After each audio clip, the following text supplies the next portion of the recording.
Hola, ¿qué tal? ¿Cómo están? Como cada jornada, les prometemos 5 temas distintos para la próxima hora.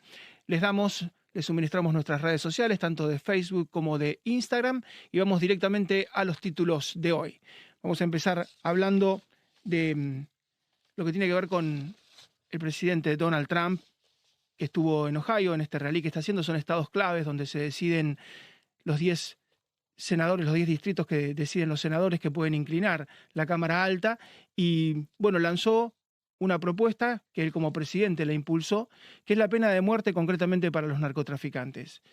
Ha propuesto, como en otros países del mundo, pasa en los países árabes, pasa en Singapur, pasa en otras naciones, bueno, eh, más extremas donde esto ha dado algún tipo de resultado, pasa en China, por supuesto también, en Malasia, en Indonesia, inclusive en la India, directamente la pena de muerte. ¿Por qué? Porque los delitos satélites de la droga se han ido incrementando, tienen que ver con el robo a mano armada, en algunos casos hasta el crimen relacionado con las drogas, y ha salido a decir, bueno, hay que ponerle fin a esto, y exhumó de alguna manera una propuesta que cuando presidente intentó llevarla adelante y no pudo ser acompañado.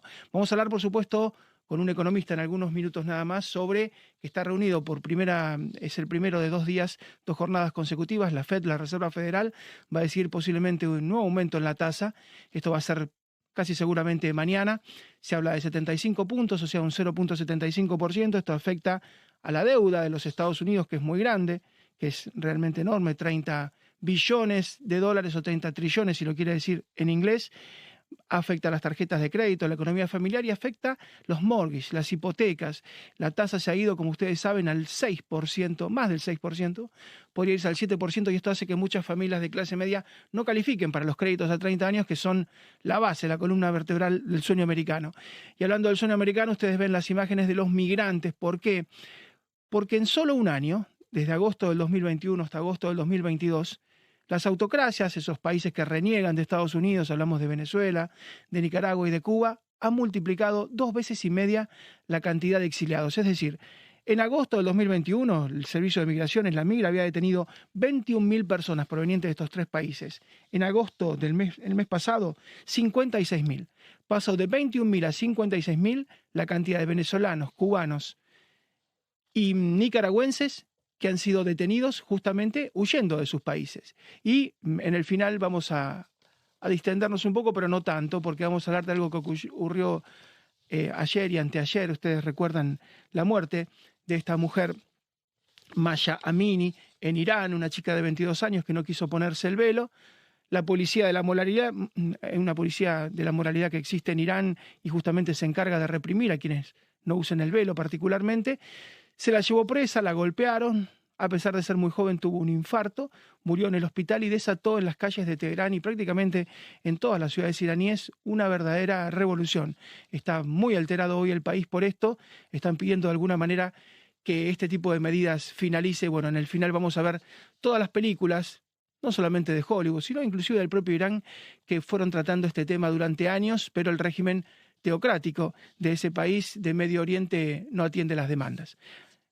Directamente nos vamos a hablar con Diego Giacomini. Muchas veces alabamos a nuestros economistas, pero creo que, por lo menos a mi gusto, es el mejor de todos en el Cono Sur. ¿Qué tal, Diego? ¿Cómo te va? ¿Qué tal? Buenos días, ¿cómo andan? ¿Bien? Bien, Diego, muy bien. Siempre recuerdo, solamente a modo de introducción, que sos uno de los pocos que se anima a decir que la Corte Suprema de Justicia de la Argentina hace mucho sketch, mucho fulbito para la tribuna, pero nunca toca ningún resorte económico. Es como que simulamos muchas veces justicia, pero no la hacemos, ¿no?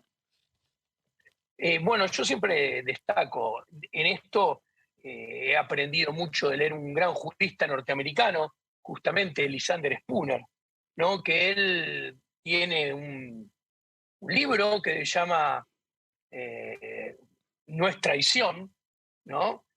La Constitución no es traición, y explica claramente cómo pretender la Corte Suprema de Justicia le ponga límites al avance del Estado sobre los individuos y sobre la propiedad privada es un error intelectual, es una quimera. ¿Por qué? Porque rompe todo precepto más básico del derecho.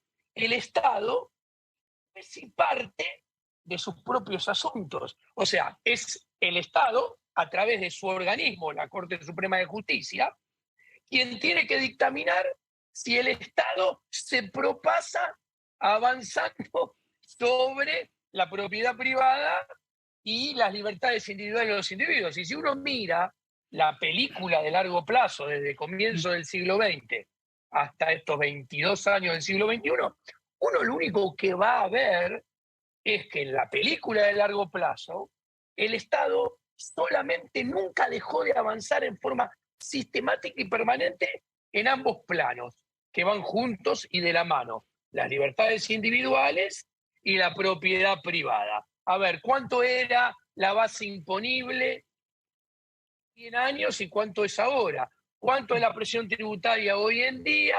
¿Cuánto era hace 100 años 50?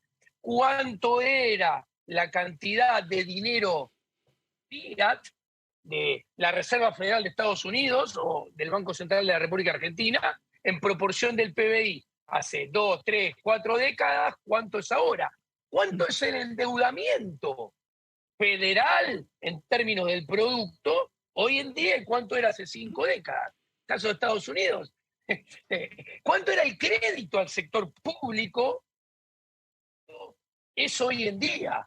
Vos estabas hablando del crédito. En Estados Unidos, el crédito al sector público se multiplicó por 3 y el crédito al sector privado, en términos de producto, no ha crecido mucho desde Lehman Brothers para acá. Sí. Entonces, lo que quiero decir es que, yo soy muy crítico de esto. En Argentina, obviamente, está a años luz. O sea, es el campeón mundial de esto, Argentina. A ver, tenemos una Corte Suprema de Justicia que no declaró jamás inconstitucional, por ejemplo, el Plan Bonex. El Plan Bonex es, los argentinos tenían depositados en time deposit, o sea, a plazo fijo, determinada plata, y dijeron, mira, ahora no la puedes venir a buscar. Te doy un bono, y el bono venderlo en el mercado secundario y lo vamos a pagar dentro de 10 años. Otro gobierno en el pasado puso primero un corralito y después un corralón. ¿Qué quiere decir eso? Que no podías sacar tu dinero del sistema bancario y tenías que hacer las transacciones dentro del sistema bancario con tarjeta de débito, expuesto obviamente a los impuestos. Y después, como si fuera poco, el último episodio es el cepo. O sea, Argentina no puede, los argentinos, si queremos comprar dólares, no nos dejan comprar dólares. El exportador y el importador que recibir la cotización del tipo de cambio que los burócratas del Estado deciden a dedo, que compran al precio que ellos quieren y venden al precio que ellos desean. Bueno, la Corte Suprema, vos sabés, justamente, yo tengo un conocido, es muy interesante esto, que es abogado, él le hizo juicio al Estado, tratando de que la justicia falle. El cepo, esto es inconstitucional. Ganó en primera instancia. El Estado Nacional apeló. Volvió a ganar en segunda instancia, mi abogado conocido. El Estado argentino volvió a apelar. Está en la Corte Suprema. Los sueños eternos, sí, como durmió los sueños eternos el Plan Bonex, la especificación asimétrica, el corralito y el corralón. Así es, la Corte no tiene tiempos, puede despedirse cuando quiera. En Estados Unidos hubo un intento del expresidente Donald Trump, como sabía que esto existía, de poner a los estados a competir. Fue una reforma fiscal hace 5 años que hoy sigue dando resultados. ¿Por qué? Porque los estados que bajan sus impuestos se vuelven más competitivos. Entonces, por ejemplo, Texas tiene una migración muy grande, a California se le ha ido 1 millón de personas, New Hampshire tiene una migración muy grande, pero a Nueva York se le ha ido un montón de gente, y Florida, ni que hablar, es como la estrella. Dijo, bueno, que los estados compitan, que bajen sus impuestos. Una reforma fiscal, insisto, tiene un lustro, pero al día de hoy de alguna manera insta a los estados a que mejoren. Entonces las empresas se mudan, la gente se muda y se va a buscar un lugar donde le cobran menos. Bueno, eso es un tímido paso en el sendero correcto de lo que fue el génesis del origen de Estados Unidos, que en realidad era una confederación y que en realidad, lo digo con todas las palabras de Argentina, por ejemplo, recomiendo leer el libro Concebido en Libertad de Murray Rothbard, que estudia el origen de la historia de Estados Unidos, donde Estados Unidos nace como una confederación con derecho a secesión originalmente, donde el gobierno central no existía, y entonces ahí la competencia entre los estados es de verdad y es en serio. De hecho, yo creo que en el mundo esto va contra las ideas de la libertad, lo que ha pasado en el devenir del siglo XX y del siglo XXI, donde el poder económico, primero, el poder político se centraliza cada vez más. Y el gobierno federal gana peso relativo en detrimento de los gobiernos estaduales o provinciales, como quieran llamarlo. Y eso viene asociado al mismo tiempo con la concentración del poder económico, que suele obtener rentas extraordinarias de la mano de contratos prebendarios con esos estados federales y en menor medida con los estados estaduales, ¿no? Capaz el americano tiene conciencia de esto, pero tiene menos conciencia que un latinoamericano, donde este fenómeno ya tiene lugar en forma más descarnada, más exponencial en América Latina, ¿no? Así es, Diego, y te hago la última. Hoy empiezan 48 horas de reunión de la Reserva Federal. Todos dicen que sube 75 puntos, 0,75% la tasa.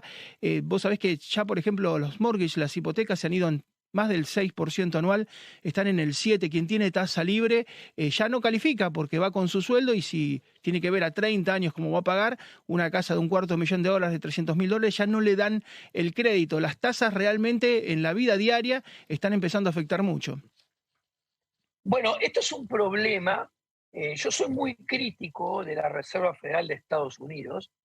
Yo digo que la Reserva Federal de Estados Unidos, en concordancia, actuando coordinadamente con el Banco Central Europeo, están practicando socialismo monetario y llevan al mundo hacia el socialismo. ¿Por qué? Porque no hay que olvidarse que, redondeando, desde Lehman Brothers para acá, han aplicado políticas mega expansionistas monetarias en las cuales han colocado y han tenido siempre la tasa de interés en términos reales negativa durante muchos años, regalándole plata a todos los actores económicos. Esto, la teoría austríaca lo explica muy bien, es la teoría del boom y el bust. Entonces, ¿qué sucede? Generan un boom artificial de crédito en el cual los bancos crean dinero bancario, depósitos bancarios desde la nada y en forma exponencial, inventan y crean crédito sin respaldo de ahorro genuino, simplemente porque la Reserva Federal pone la tasa en 0,25 cuando la inflación es un par de puntos superior, regalándole plata a todo el mundo. Entonces, ¿qué sucede? Cuando uno descuenta proyectos de inversión a tasas artificialmente bajas y negativas, cualquier proyecto de inversión es rentable. Entonces, ¿qué sucede? Esto hace que se encaren muchos proyectos de inversión, que se crea empleo, lo cual está in office en el momento, porque cuando se invierte, cuando se crea empleo, cuando el nivel de actividad artificialmente inflado con los índices bursátiles de equity, como el Nasdaq, como el S&P 500 o como el Dow Jones, en 10 años subieron 300%, redondeando, pero al mismo tiempo, cuando yo miro el crecimiento de la economía americana, más la inflación de la economía americana da 100, 120%, vos te encontrás que hay 200 puntos, 180 puntos entre la diferencia entre lo que subió el Dow Jones o el S&P 500 o el Nasdaq contra lo que creció nominalmente la economía, que es el crecimiento de verdad, el real, más la inflación, vos te das cuenta que ahí hay una burbuja. La Fed armó una burbuja de nivel de actividad, una burbuja financiera, una burbuja de precios, ¿ok? Y esa burbuja es el boom artificial. La teoría del ciclo económico de la escuela austríaca explica que después tiene que venir la fase activa que viene a corregir todos esos desequilibrios de exuberancia artificial, que es lo que estuvimos viendo en el primer semestre en la economía americana, donde cuando vos tomás punta a punta, en los primeros 6 meses, redondeando, los índices de equity cayeron entre 20 y 25%. No olvidemos que antes del COVID, a final del 2019 y principio del 2020, antes del shutdown, en el primer trimestre del 2020, esos índices habían caído redondeando 30-35%. O sea, yo creo que la economía americana va hacia una estanflación, desgraciadamente, que es resultado de lo que hizo la Reserva Federal durante muchos años previamente. Diego, muchísimas gracias. Y bueno, sí, la torpeza de haber creado la burbuja en un año impar, que es cuando no se vota, y pagar los costos en un año par, que es justamente cuando se vota, una gran torpeza. Diego, un gran abrazo y como siempre a tu disposición y muy amable por todos los conceptos. Muchas gracias. Hasta luego, un placer. Diego Giacomini, insisto, para mí el más claro de todos los economistas que tenemos acá en el Cono Sur, y esta burbuja, ¿no?, tan bien explicada. El Standard & Poor's 500, el Dow Jones, el Nasdaq, los 3 principales índices crecieron de manera exponencial, 280, 290, 300%, y la economía había crecido 1/3. Lo que está en el medio es esta burbuja que ha explotado. El presidente Donald Trump ayer en Ohio dijo, ha sido el primer semestre más desastroso desde 1872. Es decir, lo que pasó en 2012 no se daba en un primer semestre en la bolsa desde 1872. Ya 2 siglos atrás. Vamos a la pausa muy breve y regresamos en un minuto.